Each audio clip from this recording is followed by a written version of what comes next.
भोपाल सांसद साध्वी प्रज्ञा सिंह ठाकुर जी हमारे साथ हैं, उनसे बातचीत करते हैं। दीदी, एग्जिट पोल आपने देखे, 5-6 एग्जिट पोल आए हैं।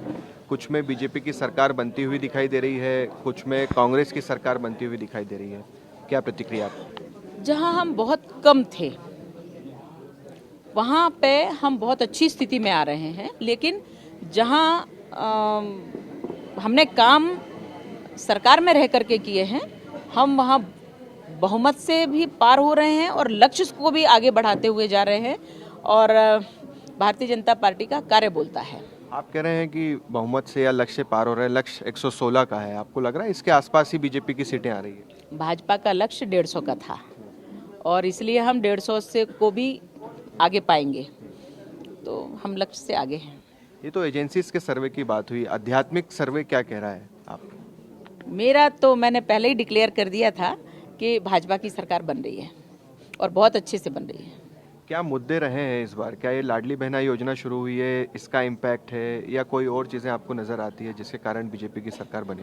लाडली बहना भी एक योजना है। इसके पहले भी जो योजनाएं चली हैं वो सब समाज के हित में है, लोगों के हित में है, हर वर्ग के हित में है।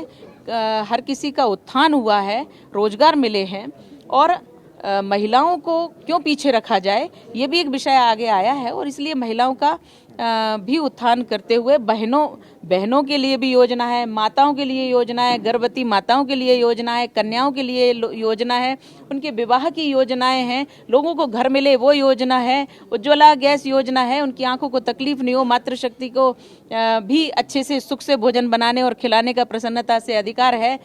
तो और कोई भूखा ना रहे। आपातकाल भी अगर विपत्ति काल भी अगर आता है, प्राकृतिक आपदा भी आती है, तो भाजपा की सरकार में जिस प्रकार से समाज का सहयोग किया जाता है, समाज वास्तव में बहुत साथ दे रही है और जनता कहती है समाज साथ में, और समाज कहता है कि ऐसी सरकार मैंने कभी नहीं देखी, ऐसा जीवन अब हमें जो मिल रहा है, इसलिए हम साथ में हैं भाजपा के। ये तो आपने उन सर्वे की बात कर ली जहां बीजेपी की सरकार बन रही है, जहां कांग्रेस की सरकार बन रही है, वहां आपको क्या लगता है क्या कमी रह गई होगी? भाजपा की सरकार सभी तरफ आ रही है। हम ये बिल्कुल मान के नहीं चल रहे हैं कि भाजपा कहीं पीछे है। इसके बाद लोकसभा की भी तैयारियां हैं। बिल्कुल समय आ रहा है उसका भी। आपकी तैयारी ठीक चल रही है भोपाल में? ये तो जनता बताती है। आज हम एड्स का जो चल रहा है, एड्स से बचाव के लिए, तो वो हम आज हमारी जनता आई हुई है और हम भोपाल से लेकर के पूरे देश को ये संदेश देना चाहते हैं कि एड्स जैसे रोग हमारे भारतीय परिवेश के नहीं हैं, इनको यहाँ नहीं रहना चाहिए। आप सावधान रहिए। आपको किसी भी प्रकार से किसी के भी उसमें आप अगर डॉक्टर के संपर्क में आते हैं, अगर नर्स इंजेक्शन लगाती है, आपका अधिकार है कि आप उसको देख करके लगवाइए कि कहीं कोई दूसरे से टच किया हुआ सोया हो, दूसरे से टच किया हुआ कहीं कोई ब्लड आपको ना लग जाए। ये आपकी सावधानी है, ये सब आपको करना चाहिए। और इंजेक्शन भी आप अगर लगवा रहे हैं, नर्स लगा रही है, तो आपको ध्यान होना चाहिए कि कितनी सावधानी रखी जा रही है। आप कह सकते हो उसको।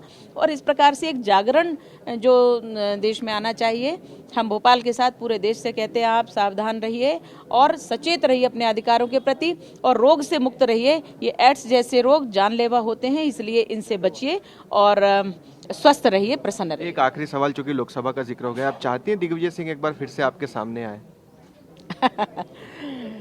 देखिए, ऐसा है कि भाजपा चुनौतियों का सामना करती रही है और इनके पास कोई भी ऐसा नहीं है कि जो भारतीय जनता पार्टी को ऐसी चुनौती दे सके कि भारतीय जनता पार्टी घबरा जाए।